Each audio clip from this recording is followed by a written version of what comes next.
Bienvenidos seáis todos una vez más a esta serie en la que estamos desmontando ideas que, aunque parecen verdad, no lo son. Hoy vamos a hablar de una de las teorías más difundidas sobre Jesús, que María Magdalena fue su esposa. Es una idea que aparece constantemente en películas, novelas, documentales, redes sociales y especialmente desde el éxito que tuvo la película del Código Da Vinci. Pero, ¿hay realmente alguna prueba de esto? ¿Ocultó la Iglesia una supuesta relación entre Jesús y María Magdalena? ¿O estamos ante otra reinterpretación moderna sin base histórica? Vamos a verlo con calma desde la Biblia, la historia y la verdad. ¿Quién fue realmente María Magdalena? Antes de desmontar teorías, tenemos que conocer a la verdadera María Magdalena. Los evangelios la presentan como una discípula fiel de Jesús. San Lucas nos dice: María, llamada Magdalena, de la que habían salido 7 demonios.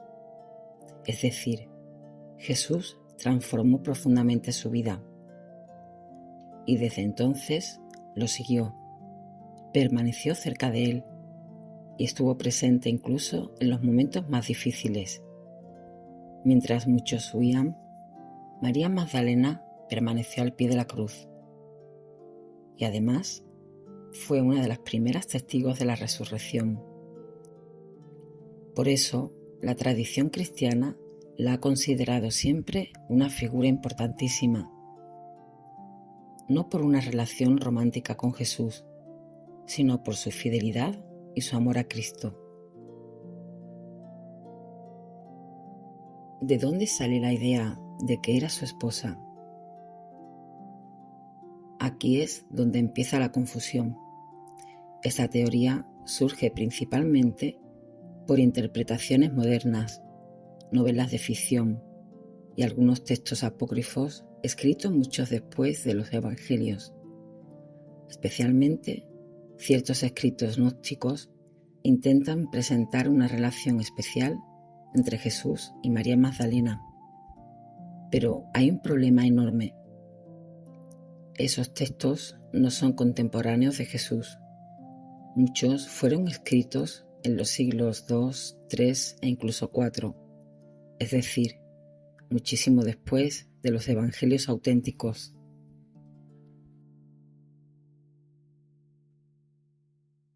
Los evangelios apócrifos y la confusión. Uno de los textos más citados es el llamado Evangelio de Felipe. Ahí aparece una frase muy utilizada que ya hemos visto en un anterior vídeo en esta serie. Y la compañera del Salvador es María Magdalena. A partir de ahí, muchas personas construyen toda una teoría, pero casi nunca se explica el contexto. Primero, el texto está incompleto y dañado. Segundo, el término compañera no significa necesariamente esposa. Y tercero, los textos gnósticos utilizaban muchísimo lenguaje simbólico y espiritual. No estaban escribiendo biografías históricas. El gran problema de esta teoría. Pensemos algo con lógica. Si Jesús hubiera estado casado, ¿por qué los evangelios nunca lo dicen claramente? ¿Por qué los primeros cristianos jamás lo predicaron? ¿Por qué ningún autor antiguo fiable lo menciona? Estamos hablando de algo enormemente importante. Y sin embargo, no existe ninguna evidencia histórica seria. Además, los enemigos del cristianismo en los primeros siglos atacaban constantemente a los cristianos. Si hubiera existido un matrimonio oculto, lo habrían utilizado inmediatamente contra ellos. Pero no aparece en ninguna fuente histórica fiable.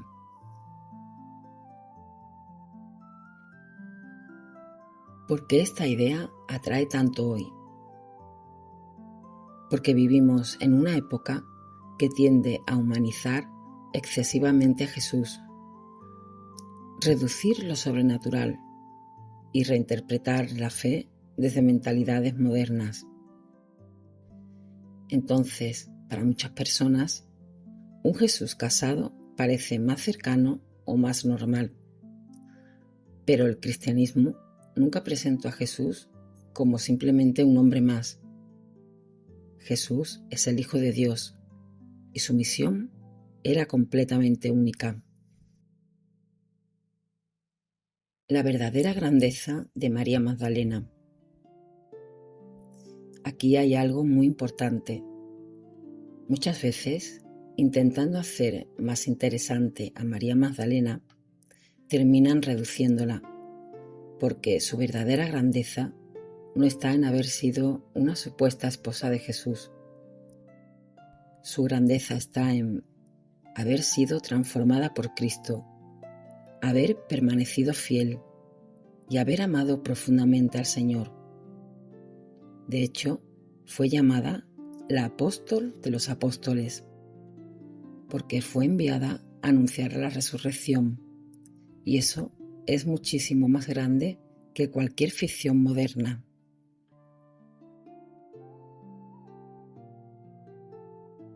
Otra confusión muy antigua se refiere a la actividad de Santa María Magdalena, que muchos creen que era la prostitución. Pero, ¿cuál es la verdad? Los evangelios presentan a María Magdalena como una discípula de Jesús, testigo presencial de su muerte en la cruz y primera testigo de su resurrección. En los 4 evangelios hay 12 referencias a ella, 11 de las cuales se vinculan directamente con la pasión y resurrección de Jesús. Solo San Lucas agrega el detalle de que María, llamada la Magdalena, era la mujer a quien Jesús liberó de 7 demonios. No se sabe nada más. Tampoco puede afirmarse que haya sido prostituta, como se cree comúnmente. Gozó del privilegio de ser la primera en contemplar al resucitado y fue enviada por el mismo Jesús a anunciar a los apóstoles la buena noticia. Puesto que apóstol significa enviado, puede comprenderse, siguiendo este sentido, que tanto los padres de la Iglesia como San Juan Pablo II la nombrasen con el apelativo de apóstol de los apóstoles. La simpatía que recayó sobre María Magdalena, tanto en el cristianismo primitivo como en el resto de la historia en la Iglesia, se refleja en la cantidad de templos dedicadas a ella en Europa. Su conocida representación como prostituta o pecadora arrepentida no fue un plan de los apóstoles para desprestigiarla, como sostienen novelas esotéricas y pseudohistóricas, ya que ningún texto asevera cosa semejante. La errónea identificación con una pecadora arrepentida se originó recién en la Edad Media. Fue a partir de una homilía de Pascua del Papa Gregorio el Grande en el año 591, en la cual confundió a la pecadora arrepentida de Lucas con María de Betania y con María Magdalena, de quien Jesús echa 7 demonios, como si todas ellas fueran la misma mujer. Muchos todavía confunden a María Magdalena con la pecadora arrepentida que aparece en el capítulo 7 de San Lucas. Incluso se le confunde con la mujer adúltera que aparece en el Evangelio de Juan, de la que tampoco sabemos su nombre. A partir de ese momento, el lugar común de una María Magdalena prostituta, confundida con la pecadora arrepentida que aparece en el Evangelio de Lucas, se extendió al arte, la predicación y la liturgia. Sin embargo, este error ya fue corregido hace décadas por teólogos católicos y por los últimos papas.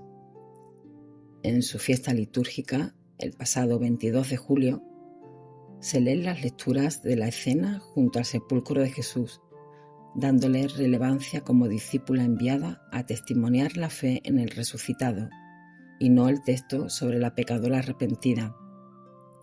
Refiriéndose al Papa, que cometió este error de interpretación, la historiadora Catherine Ludwig escribe: sería un grueso error de interpretación histórica verlo como una conspiración o un acto malicioso de su parte.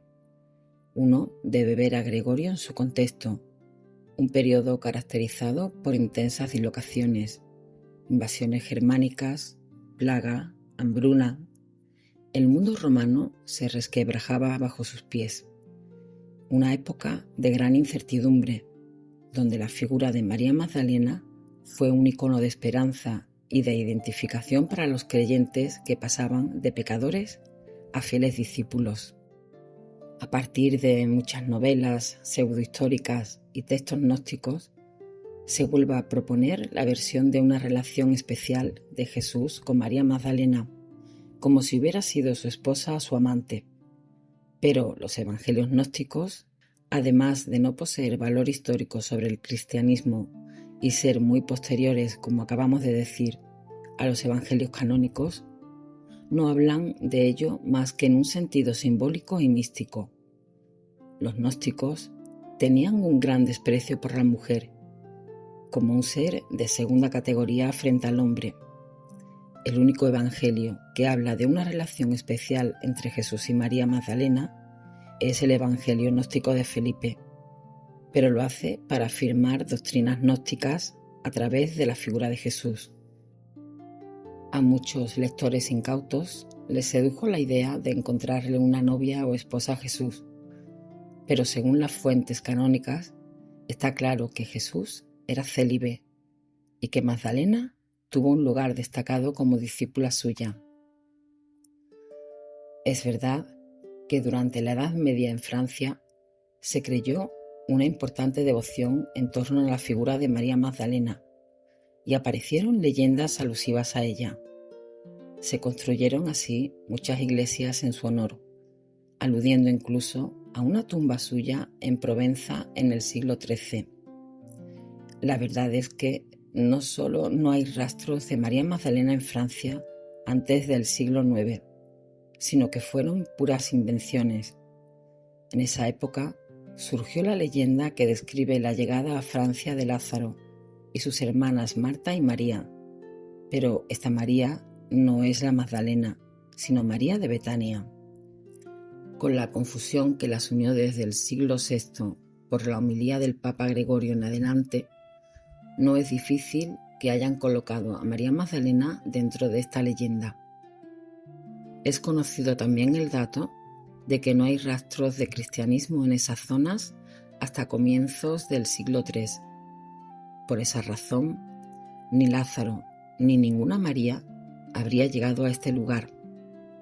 El San Lázaro que se conoce en Francia es del siglo III y no es el mismo que el que aparece en la Biblia.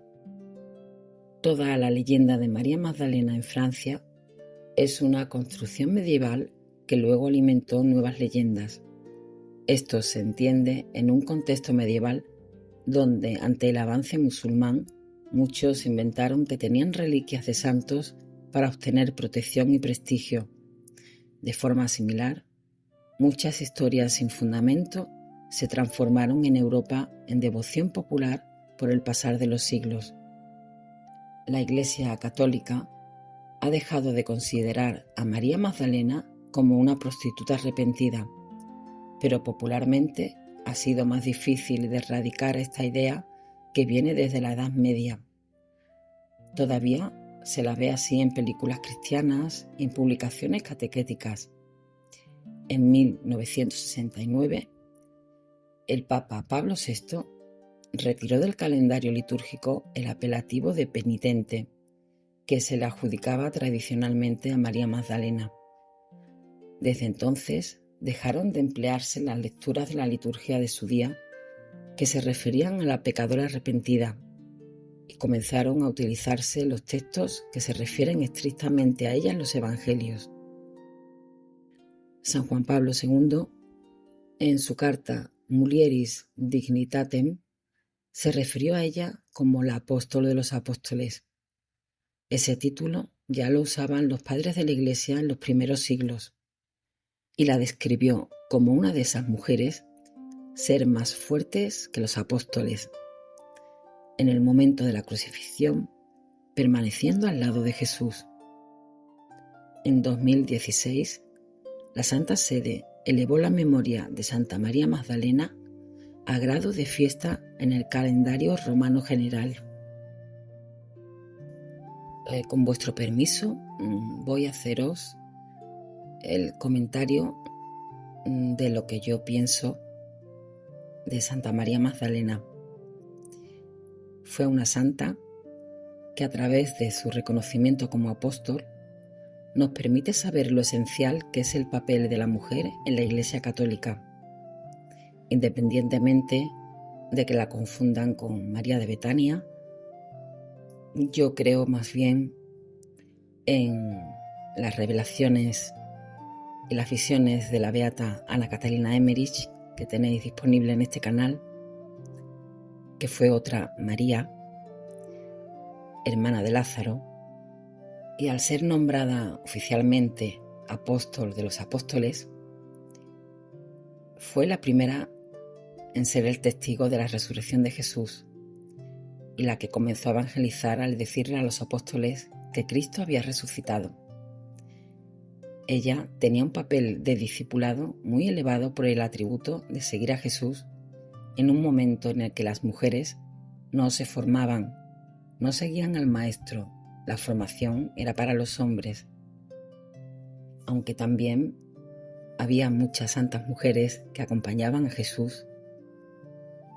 Se debe destacar que fue una mujer que enseñó una gran fuerza y fidelidad. Se le da ese grado porque a pesar de su situación circunstancial, se atreve a vivir considerándolo como antecedente de la vida consagrada, la radicalidad de dejarlo todo.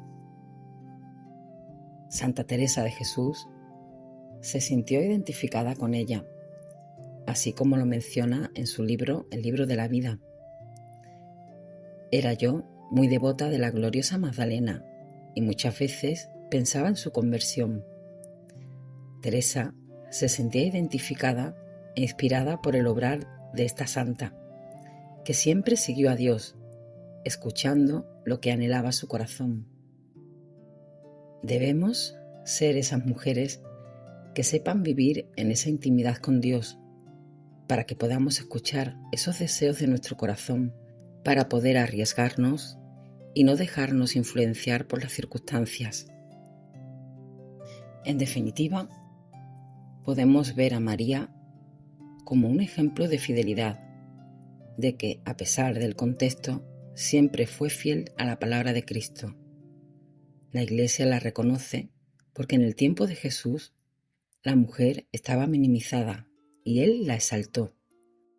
Es un ejemplo al cual debemos aspirar a seguir, así como la mencionó San Gregorio Magno, un testimonio de la divina misericordia, del gran impacto que Dios puede ejercer en nuestras vidas. Podría hablaros también de muchas virtudes de María Magdalena plasmadas en el arte, como serían su amor generoso, ser apóstol de apóstoles, modelo de migrante y ejemplo de penitencia. Volviendo al tema que nos ocupa este vídeo, nos muestra algo muy importante. Muchas teorías modernas parecen profundas simplemente porque cuestionan lo que siempre se ha creído, pero cuestionar no es demostrar, y en este caso no hay pruebas históricas, no hay apoyo bíblico y no hay una tradición cristiana antigua que sostenga esta idea de que María Magdalena fue esposa de Jesús. Fue algo mucho más hermoso, una discípula fiel que encontró en Cristo el sentido completo de su vida. Y quizá eso incomoda más al mundo actual, porque una persona transformada por Dios tiene más fuerza que cualquier teoría sensacionalista. Espero que este vídeo os haya ayudado a comprender mejor este tema. Si os está gustando esta serie, aunque no tengo un día definido de subir los episodios, podéis compartirla para que más personas descubran la verdad de nuestra fe. Y recordad siempre, Cristo no se esconde, la verdad está al alcance de quien la busca. Que Dios os bendiga y que busquemos siempre la verdad. Hasta el próximo episodio.